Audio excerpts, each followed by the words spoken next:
오늘 본문에 무슨 말씀이 있냐 하게 시어머니인 나오미와 또 며느리인 룻과의 관계에 관한 얘기입니다. 그래서 나오미와 룻 사이의 사랑이 어떠한 사랑이었느냐 굉장히 중요합니다. 옛날에는 이제 시어머님들이 그래도 고난이 크고 세가 강할 때는 며느리들이 아주 속된 말로 찍소리를 못하고 살았어요. 그렇죠. 그래서 이제 그렇게 대부분 또 순종해야 되는지를 알고 살았습니다. 그런데 그렇게 되면은 그나마 평안한데, 그럼 가다가 자부들 중에도 아주 또 대가 센 사람들이 있거든요. 그러다 보면 이제 시어머니하고 자꾸 싸우는 거예요. 그래서 시어머니하고 자부하고 자꾸 토닥토닥 싸우고 시끄럽게 싸우는 것을 가르쳐서 고부간의 갈등이라고 합니다. 그렇죠. 그런 고부간의 갈등이 굉장히 심했습니다.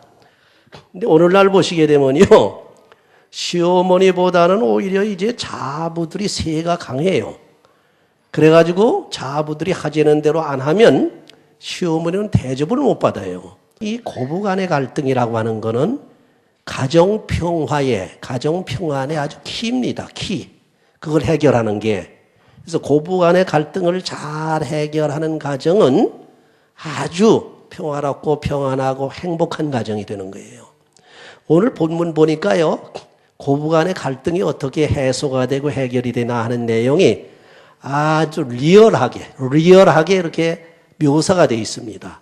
그래서 여기 시어머니 되는 이 나오미가 자기 며느리 자부가 되는 룻하고의 관계, 대화하는 문제, 서로 같이 행동하는 문제 잘 보시게 되면 이럴 수가 있는가? 세상에 이런 시어머니가 있고 세상에 이런 다시 말하면 자부가 있다고 그러게 되면 세상에 전쟁도 안 날 것 같아요. 전쟁도 세상에 참 그렇게 좋은 세상이 될 수밖에 없다, 그런 생각을 해보게 됩니다.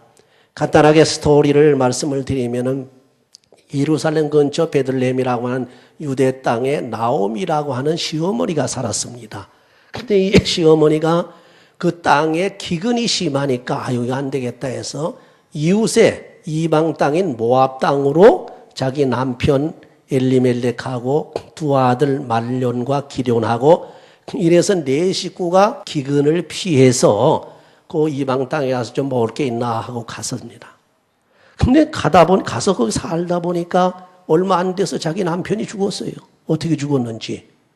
물론 나오미의 신앙 고백을 봐서는 하나님께서 자기를 치기 때문에 자기의 남편과 아들까지 다 잃어버렸다는 그런 고백을 보게 되면 하나님께서 원하는 대로 살지 아니하고 하나님의 뜻대로 살지 아니하고 인간 생각을 가지고 인간 꾀를 써가지고 여기 있다 우리가 굶어 죽겠으니 차라리 이방의 모압 땅에 가서 먹을 것을 구해서 같이 살아야 되지 않겠느냐, 살아남아야 되지 않겠느냐, 이런 생각을 한 겁니다. 여러분이 신앙생활할 때 이런 꾀 쓰게 되면요, 하나님이 안 도와주십니다. 절대로. 조금 무지막스럽고 미련한 것 같아도 하나님이 가라 하면 가고 오라 하면 오고 하라 하면 하고 하지 말라 하면 하지 말아야 됩니다. 때로 가다는 그렇게 되면 저 손해볼 때도 있어요. 손해볼 때도. 그렇죠? 세상이 악하기 때문에 법대로 안 하거든. 하나님의 말씀대로 살질 않습니다. 전부 이건 곤모, 술수, 모략 이거 해가지고 서로 잡아 죽이려고 잡아먹고 남을 사기쳐서 그거 뜯어먹으려고 난리야. 이게 한국에 보니까 공무원들이 다 썩어가지고 여기 누구예요?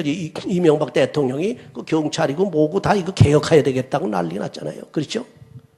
그래요. 이런 세상에는요, 아주 순진한 사람은 당하고만 살게 돼요. 아주 순수한 사람들은. 그러니까 다시 말하면 하나님의 말씀대로 사는 사람들은 세상적으로 볼 때 자꾸 당한단 말이에요. 손해보고 당하고 욕먹기도 하고 그런단 말이에요. 그렇다고 해서 우리 믿는 사람들이 세상 사람들과 똑같이 살아서 되겠느냐 이게요. 똑같이 살면 잠시는 아마 호의호식하고 잠시는 그 비즈니스가 잘 되는지를 모르고 잠시는 건강하고 또 행복을 누리는 것 같을지는 모른다 할지라도 결과는 안 좋다는 겁니다. 성경 그대로입니다. 왜 그렇습니까? 하나님이 붙들어주지 않고 하나님이 도와주지 않기 때문에. 저는 사실 춘천에서 서울까지 다녔습니다. 신학교 다닐 때. 목회하는 데는 춘천이고 전도사 때고, 그리고 공부는 서울에서 사당동 총신을 했기 때문에 거길 다녔는데, 인간 생각을 하게 되면은요, 이 학교에서 떨어질 것 같아요. 왜냐하면 거기 서울대 출신들이 줄줄이 있고, 연세대 출신, 고대, 우리 같이 공부한 출신들이 아주 많이 왔는데, 나는 아무것도 아니거든. 그런데다 갔다가 이거 공부를 따라가겠어요? 근데 그럴 때 유혹이 오는 경우에, 내가 안 되겠다. 교회도 누구 맡기고 내려가지 말아야 되겠다. 이런 생각도 나는 거예요. 그런데 그렇게 안 살았습니다. 왜? 하나님께서 원치 않아요. 차라리 내가 성적이 떨어지고 좀 못하다 하더라도 하나님이 기뻐하시는 하나님의 뜻을 따라 사야 되겠다 해가지고 꼬박꼬박 주일 가서 꼭 지키고, 또 신방 월요일 날 하고 월요일 날 오후에 또 서울 올라오고, 그리고 또 서울에서 금요일 날 또 다시 공부하고 내려가서 저 신방하고 뭐하고 전부. 이러다 보니까 사람이 피곤하고 공부할 때 열차간이나 버스간이나 책을 펴놓고 보면 졸고 막 이렇게 공부를 했어요. 그러니까 이게 더군다나 서울대학 출신들은요, 제가 겪어보는 친구들이 꽤 있는데, 이 머리가 명석합니다. 머리가 좋아요. 거기 들어간 학생들이 좀 다르더라고요. 다른 게 아니라 이 기억력이 기차요. 수년 전에 와서 우리 목사님이 설교한 것까지 다 기억하고 있어, 그냥. 그 한 분은 돌아가셨는데 서울대 장학생인데 나하고 아주 친했어요. 교수하다가 일찍 갔습니다. 참 아까운 그런 목사님이 가셨어요.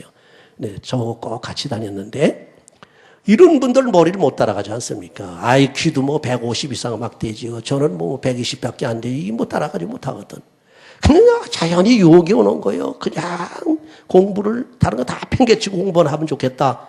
근데 가만히 그러다 보니까 주일 지키게 되지요. 신방 못 하게 되지요. 또 수요일 금요일 날 이거 안 되겠단 말이에요. 일단 내가 학교에서 좀 성적이 떨어져도 턱걸이를 해서 그저 붙는다 하더라도 그냥 주님 뜻대로 살자. 주님 원하시는 대로 살자. 그래가지고 계속 그렇게 살았어요. 보세요. 이게 내 머리도 모자르고 IQ도 모자르고 시간도 안 되고 어떻게 그렇게 공부합니까? 하나님이 지혜 주시면요 포덕포덕합니다. 하나님이 머리 열어주시면요 포덕포덕해요. 여러분 여기서 공부하는 분들도 똑같습니다. 신앙생활 안 하고 세상적으로 살고 지멋대로 게임은 하고 이렇게 돌아다니는 것보다는 차라리 아까운 시간을 잘 쓰면서 주님 앞에 가까이 살라는 거예요. 주님을 모시고 살란 말이에요. 주님의 성령을 모시고 살면 성령이 우리 안에서 나에게 잊어버렸던 것까지도 생각나게 해주리라. 우리 학생들이 단어 하나를 외울 때 대개 언어학적으로 이 속에 linguistics 디바이스라는 게 있거든요. 요게 작용을 하는 겁니다. 거기서 작용을 해가지고 한번 쫙 아날리즈 해가지고 기억력에 집어넣은 다음에 단어 하나를 기억하기가 그렇게 쉽지 않습니다. 기억을 하는데 요것이 조금 가면 잊어버려요. 근데 이 노인분들은 쉽게 더 잊어버려요. 왜? 뇌 세포가 많이 손실이 됐기 때문에 그래요. 그렇죠? 근데 젊은 사람들은 아주 뇌 세포가 생생하니까 기억을 많이 잘해요. 60조가 된다니까 세포가. 어쨌건 근데 이 기억한 것을 단어를 하나 외우려면 최소한도 20번 이상 그 단어를 봐야 된다는 거예요. 그리고 언어학적으로 볼 때 400번 이상만 그 단어를 보게 되면 안 잊어버린다는 게 완전히 입력이 돼 있어가지고 머리에 완전히 텍픽처가 돼가지고 머릿속에 다 찍혀 있어가지고 지워지질 않는다는 거예요. 그래서 왕도가 없습니다. 언어 같은 거는 왕도가 없어요. 계속 책 보는 거예요. 책 보고 또 말을 계속 하는 거예요. 이 나오미와 룻의 관계를 가만히 보게 되면 룻이 가서 이방 땅에 살다 보니까 남편 죽습니다. 그 다음에 이제 거기서 죽은 다음에 자기 두 아들을 결혼을 시켰어요. 말론과 기련을. 그래가지고 자부를 얻었는데 하나 이름은 오르바고 또 한 사람 이름이 누구냐면 룻이었어요. 근데 거기서 한 10년쯤 됐는데 어떻게 된 것이 자기 아들 둘이 다 졸지에 죽어버렸어요. 세상을 떠났습니다. 그럼 누가 남았습니까? 자기 남편 죽었지요. 또 자기 자식들 아들 둘 죽었지요. 남은 건 누굽니까? 자기하고 자기 두 자부만 남은 거예요. 바부 셋이 남은 거예요. 이게 참 한심스럽고 답답하고 이거 참 이거 참 가엾은 그런 가정이 돼버렸단 말이에요. 보세요. 여기서부터 머리가 돌아가기 시작하는 거예요. 내가 여기 왔다가 이거 크게 당하는구나. 크게 고통을 당하는구나. 그래서 나오미가 그렇군요. 어떻게 할지 오늘 절망 중에 있는데 소식이 하나 들려왔어요. 그 복음 소식입니다. 그게 여러분 메시지가 들어왔어. 뭐냐? 우리가 피나고 떠나온 우리 고향 베들레헴 그 이스라엘 유대 땅에 기근이 다 끝나고 풍년이 들었다 하는 소식이 들어왔어요. 풍요로운 그 좋은 그 메시지가 들어왔어요. 오늘 여러분에게도 이 메시지가 들려가야 됩니다. 할렐루야. 갈증이 있는 사람들이거든요. 우리가 대부분. 그럴 때 지금 들려오는 메시지가 뭐냐 거예요. 바로 오늘 여러분에게 들려주시는 하나님의 말씀이 여러분의 갈증을 풀어주고 배고픔을 채워주는 하나님의 영의 양식, 생명의 양식인 줄 믿으시기 바랍니다. 이 소리를 이 나오미가 듣고 안 되겠다. 이제 돌아가야 되겠다. 그 고향으로 셋이 이제 터벅터벅 이제 지쳐서 돌아가는 때에 그때 이제 가다가 가만히 생각하니까 나오미가 자기 과부 된 것도 참 청춘 맞는데 두 과부가 된 자부를 둘 데리고서 고향으로 돌아가자니 이게 참 한심스럽단 말이에요. 또 근데도 가만히 보니까 그 두 자부에게 앞날이 없어. 왜? 이 아주 이제 젊은데 이 과부들이 결혼을 해야지 앞날이 있는 거 아닙니까? 소망이. 그래, 딸들아. 그때 이제 자기 자부 보고 딸들이라고, 딸들아. 너희들은 이제 네 조상에게, 네 나라로 가서 좋은 사람 만나가지고 결혼해가지고 잘 살아라.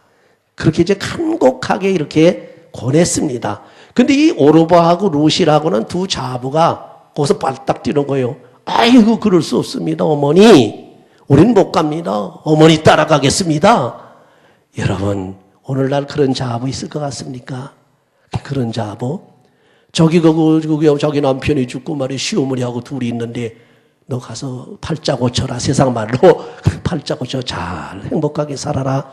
시어머니가 그럴 때에 좀 미안하긴 하지만 그저 꾹 갖고서 할 수 없이 그냥 못 이기는 척 하고서 떠나는 게 오늘날 되게 자부들이거든요. 그렇죠? 잘 보세요. 하나님의 말씀대로 사는 거하고 자기 생각대로 산 거하고 끝이 어떻게 달라지는가 그걸 지금 가르쳐 드리려고 그러는 겁니다. 근데 두 자부가 아이고 우리는 어머니 따라가겠습니다 하니까 어머니가 강력하게 또 반대하는 거예요. 너희들이 나를 따라왔을 때 소망이 하나도 없다 이거예요. 왜?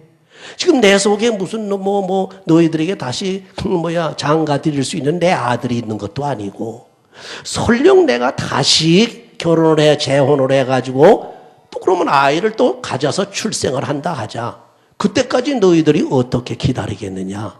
오늘날하고는 조금 다르긴 해요. 옛날에는요, 유대날에는 자기 형님이 돌아가시면은요, 그 동생이 그 형님의 아내인 그 뭐라 그러죠? 형수하고 살게 돼 있었어요, 옛날엔. 왜? 대를 잇기 위해서 그렇게 돼 있었습니다. 법이. 근데 오늘날은 그렇게 하면 안 되죠. 그렇죠? 그래서 내 속에 지금 내 아들도 없고 내가 지금 다시 재혼을 해가지고 그럼 아이를 낳는다고 생각하자. 그때까지 너희들이 어떻게 기다리겠냐. 안 된단 말이야. 돌아가라! 강력하게 막 그냥 반대를 하니까 그 중에 하나 오르바라고 하는 며느리가 그럼 저는 가겠습니다 하고 못 이기지 하고 떠났어요. 그리고 남은 사람이 누구냐면 누구지요? 룻이에요. 룻도 너도 떠나가라니까 룻이 이게 안 떠나는 거예요. 여기 보세요. 이 룻의 효성이 얼마나 지극한지 말이야. 이 룻의 효성이 지긋하고 사랑이 지극하니 며느리가 끝에 가서 어떻게 되는가 한번 보세요. 지금 오르바는 가가지고 이름도 없어지고 그때 어디 가서 어떻게 살았는지는 모르지만 세상에 행복이라는 거 없었을 겁니다. 보세요. 여기 룻이 뭐라고 그럽니까? 룻이만 나로 어머니를 떠나며 어머니를 따르지 말고 돌아가라. 강권하지 마옵소서.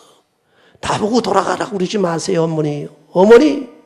어머니께서 가시는 곳에 나도 같이 가겠습니다. 어머니께서 유숙하는 곳에서도 나도 같이 유숙하겠나이다. 어머니의 백성이 나의 백성이에요. 어머니의 하나님이 나의 하나님이요. 내가 죽는 것 외에는 어머니가 나를 말릴 수 없습니다. 만약에 내가 그렇게 된다고 그러면 하나님께서 나에게 벌을 내리시기를 원합니다. 이 보세요. 목숨을 걸고 저주를 걸고서 어머니한테 달래드는 겁니다. 이 무슨 얘기입니까? 끈끈한 그 시어머니에 대한 사랑과 끈끈한 시어머니에 대한 효성이란 말이에요. 어느 며느리가 그렇게 하겠습니까? 더 나가서 딸인들 그렇게 하겠습니까? 여러분 성경을 잘 보세요. 오늘 반 보세요. 그러면 이 고부간의 이 사랑이라고 하는 것 중에서 이 바로 시어머니의 사랑이 룻의 사랑이 얼마나 큰 사랑입니까? 이것은 보통 사랑이 아니에요. 세상 사람들은 그렇게 할 수 없는데 이분들은 했단 말이에요. 뭐냐? 왜 그랬더니 믿음이 있기 때문에. 할렐루야. 믿음에서 나오는 사랑입니다. 여러분이 세상에서 믿음 빼놓고서 아무리 그야말로 다짐을 하고 맹세 뭐 이걸 걸고 그냥 뭘 켜놓고 아무리 맹세를 해도 남녀지간이든 부부지간이든 형제지간은 보세요. 나는 깜짝 놀랐습니다. 어느 목사님 제가 만나 얘기해 봤더니만 형님이 동생한테 그렇게 잘해줬는데 이 동생이 그야말로 뭔가 오해해가지고 전혀 아무것도 안 오해해가지고 형님한테 대들어가지고 말이죠. 막 그냥 난리치더라는 거예요. 그래서 그 동생하고 지금 말도 잘 안 한다고 그래요. 이게 답답하잖아요. 이런 세상에 우리가 이 룻과 같은 그러한 사랑과 효성을 갖는다는 것은 참 보통 축복이 아닙니다. 그래서 첫째 룻 시어머니의 사랑이 얼마나 크냐 하는 걸 한번 생각해 보세요. 사랑이 다시 말하기 며느리들을 위해서 자기 모든 걸 다 주려고 그래요. 그리고 너희들 따라서 행복하게 살라 하면서 사랑의 극치가 뭔지 압니까? 그냥 자기 있는 건 말로만 하는 게 아니라 믿음을 가지고 하나님의 축복을 물려주려고 그래요. 할렐루야. 그래서 하나님의 축복을 빌면서 축복하면서 내보내는 장면이 어디 나오냐 하면 바로 8절에 보면 나오미가 두 자비에게 이르되 너희는 각각 어미의 집으로 돌아가면 너희 어미의 집으로 돌아가라. 너희가 죽은 자와 나를 선대한 것 같이 여호와께서 너희를 선대하기를 원하노라. 그렇죠? 하나님께서 축복하시는 그 축복을 받으라는 겁니다. 그 다음에도 또 그런 말씀이 또 나와요. 그 다음에 이제 나와보시면 아시겠습니다만은 여호와께서 너희들을 축복하기를 원하노라. 세상에 뭐 물질 조금 주어가지고 내보낸 거 아무것도 아니에요. 물질 없어진 것만이에요. 말로 해가지고 말입니다. 하나님의 축복을 받게 해가지고 내보내는 거는 이건 엄청난 사랑입니다. 자기가 가질 수 없는 그러한 것까지 주는 거예요. 그리고 이건 잠시가 아니라 영원히 복을 받으라는 겁니다. 시어머니의 사랑이야. 바로 이 자부의 앞날을 생각해가지고 잠시 입에 바르는 소리만 하는 것이 아니고 자기가 조금 가지고 있는 물질만 주어서 내보낸 것이 아니라 영원토록 누릴 수 있고 영원토록 끊어지지 아니하는 축복을 받아가지고 나갈 수 있도록 믿음으로 여호와의 이름으로 축복해서 내보내는 이 엄청난 사랑이에요. 양보할 뿐만 아니라 가장 그 주는 사랑이에요. 그렇죠? 근데 여기에 대해서 이제 자기가 하나님을 빙자해서 축복할 때 이 누굽니까? 이 룻도 자기 어머니에 대한 사랑과 효성뿐만 아니라 뭡니까? 하나님을 믿는 믿음을 통해서 고백을 하고 응답을 하는 겁니다. 생명을 걸었어요. 어머니가 가시는 곳에 내가 가고 어머니께서 머무는 곳에 내가 거기서 유숙하겠나이다. 어머니의 하나님이 나의 하나님이고 어머니의 민족이 나의 민족이고 어머니 죽으시는 곳에서 나도 죽어가지고 어머니하고 같이 장사되겠나이다. 이거 보세요. 참 이건 보통이 아닙니다. 이런 사랑을 우리가 한번 성경에서지만은 생각하면서 자부에 대해서 그렇게 배려를 해준 것에 대해서 이 자부인 룻은 희생적으로 효성을 다하는 모습을 볼 수가 있어요. 조금만 귀찮으면 아이고 이거 뭐 시부모도 심지어 뭐 저 딸들도 엄마 귀찮아 뭐 이런 판 아닙니까? 여러분은 그러지 마시기 바랍니다. 왜 그러냐? 여러분이 희생적으로 자기 목숨을 다하여 믿음으로 하나님께서 주시는 믿음으로 최선을 다해 희생해서 심지어는 죽는 자리에까지 간다 할지라도 그러한 사랑과 희생으로 끈끈하게 맺어졌다고 하게 되면 하나님이 절대로 그냥 지나치지 않습니다. 하나님이 꽉 붙들고 계세요. 시어머니의 끈끈한 사랑과 바로 이 누굽니까? 자부의 끈끈하고도 아주 목숨까지 다 바쳐서 자기 시어머니를 사랑하는 이 사랑의 효성, 이 결과가 어떻게 나타나는가 한번 보세요. 뭐 당시에는 아마 둘이 고생했었는지 이 룻기를 돌아가서 다 읽어보세요. 이건 아주 짧습니다. 보면은 굉장히 기가 막힌 아주 드라마틱한 그런 내용이 나옵니다. 우리 오늘 시간이 없기 때문에 간단하게 결과를 말씀드리자면 고부간의 이 아름다운 사랑의 고백과 사랑의 실천의 결과가 어떻게 나타났느냐 보니까 첫 번째, 그동안에 잃었던 것들을 다 얻게 되었습니다. 그 다음에 잃은 게 뭡니까? 물질 다 잃었습니다. 자기 남편 잃었습니다. 또 자부들도 자기 남편들 다 아들 다 잃었어요. 그렇죠? 쉽게 말하면 시어머니 나오미는 자기 남편도 잃었고 자기 아들 둘 다 잃어버렸어요. 먹을 것도 없어요. 바로 그 자부들은 자기의 남편들 둘을 다 잊어버렸어요. 이제 아무것도 없고 그야말로 남은 것이라고 하는 것은 저희들이 아무것도 없이 그냥 고향으로 돌아왔어요. 믿음으로 고백하고 믿음으로 돌아와 시어머니와 더불어 끈끈한 생활을 하는 그 과정에서 하나님의 은총이 임한 줄 믿으시기 바랍니다. 그래서 보세요. 어떤 걸 얻었습니까? 이 자부들 중에, 자부들 중에 하나, 누굽니까? 오르바는 같고, 룻은 자기 전 남편보다도 더 훌륭하고, 더 엄청난 남편을 얻게 됐습니다. 할렐루야.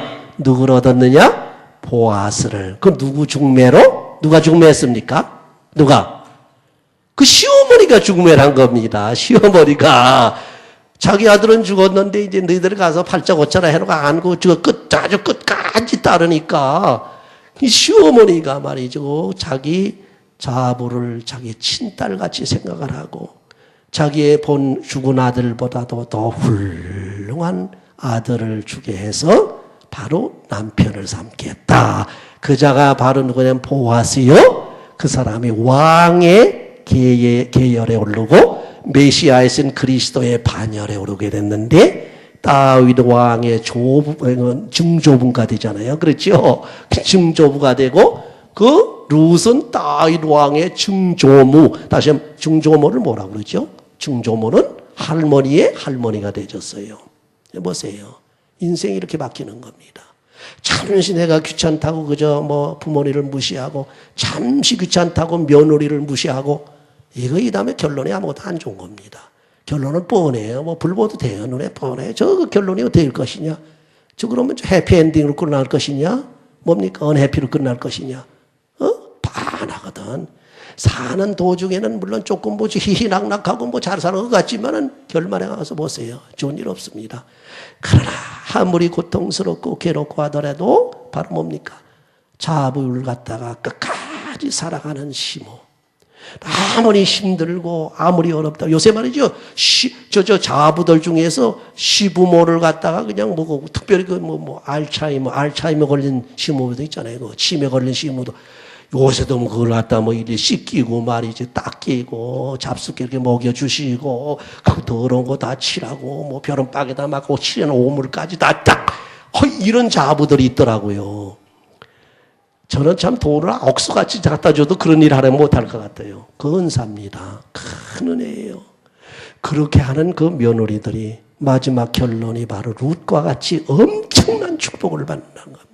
뭐 잠깐 있다 없어진 축복이 아닙니다. 세상에서 제일 큰 축복이 영광입니다. 왕 뭐죠? 그걸 뭐라 그러죠? 왕의 자손이 됐으니까. 그렇죠? 왕의 또한 그 조부모가 됐으니까. 쉽게 말하게 되면 왕후 또는 그 딸과 같은 그 위대한 왕을 낳는 할머니가 됐으니까. 이게 참 엄청난 얘기죠. 오늘 이 시간에 더 예상합니다. 마지막 클라이막스 결론은 그것도 좋아요. 세상에서 왕의 족속이 되고 왕의 반열이 오는 것도 좋고 세상에서 축복받고 왕궁에 들어가 사는 것도 물질 많이 얻고 사업이 잘 돼 세상에서 평화롭고 행복하게 사는 것도 좋지만은 가장 행복의 클라이막스는 그리스도의 반열에 오른다. 그리스도의 반열에 오른다는 얘기입니다. 그리스도의 족보에 오르고 그리스도의 성도가 되고 그리스도의 종이 되고 그리스도와 더불어 영원토록 이 땅 위에서뿐만 아니라 하늘나라 가서도 하나님의 영광을 돌리며 부족함이 없고 그야말로 낙원에서 천국에서 영세토록 행복하게 살 수 있는 이런 영원한 축복, 영원한 행복을 받을 수 있다는 것. 이것이 행복의 극치요 클라이막스입니다. 여러분 자부나 자녀들이 조금 힘들다고 해가지고서 거기에 너무 아이고 귀찮다 뭐 이런 생각하지 마세요. 힘들면 힘들대로 주여 내게 힘을 주시옵소서. 내 아들이 이렇게 속을 썩입니다. 내 딸이 이렇게 속을 썩입니다. 어쩌면 좋겠습니까? 기도하시면 하나님께서 이 마음을 다 그저 위로하시면서 그 아이들을 케어할 수 있는 그런 마음과 힘과 또 능력을 주실 뿐만 아니라 하나님께 그 자녀들을 부탁하라고 기도하게 되면 하나님께서 맡아서 그 아들, 딸들 마음 하나를 체인지시켜서 변화시켜 주실 줄 믿으시기 바랍니다. 물론 짜증도 나고 물론 계속해서 신경질도 나고 아주 안타할 거예요. 주의 사랑으로 여기는 같이 나오며 같은 사랑. 자부들이나 딸들, 자녀들은 어머니가 조금 부족하고 어머니가 조금 저하다 할때라도 어머니에게 신경 부리지 마세요. 신경질 부리는 거 안 좋아요. 그리고 오히려 위로하세요. 그리고 하나님께 기도하세요. 그리고 하나님 앞에 우리 어머님 제가 다 돌보지 못해서 죄송합니다. 일일이 그 마음 어루만져 드리지 못하고 그 부모님을 잘 섬기지 못한 거 용서하시옵소서. 그리고 주님께서 우리 어머니 아버님 축복해 주시고 은혜 주소서. 평생 동안 기쁘고 행복하게 살다가 주님 앞에 갈 때는 정말 할렐루야 영광 돌리며 하나님 앞에 가실 수 있도록 해주세요. 기도하세요. 그러면은 하나님이 손을 대십니다. 할렐루야. 그래서 우리 여기 있는 여러분들에게는 자녀들에게나 또는 부모님에게나 여기 나오미와 룻과 같은 끈끈한 사랑, 다시 말하면 믿음에서 나오는 사랑, 하나님의 사랑, 또 끈끈한 사랑에서 끝까지 포기지 아니하는 아름다운 효성을 발휘해서 정말로 아름다운 가정, 정말로 행복한 가정, 세상에서도 본이 되고 하나님께도 영광되고 모든 것이 하나님의 큰 빛을 드러내는 아름다운 가정들 꼭 되시기를 주의 이름으로 축원합니다.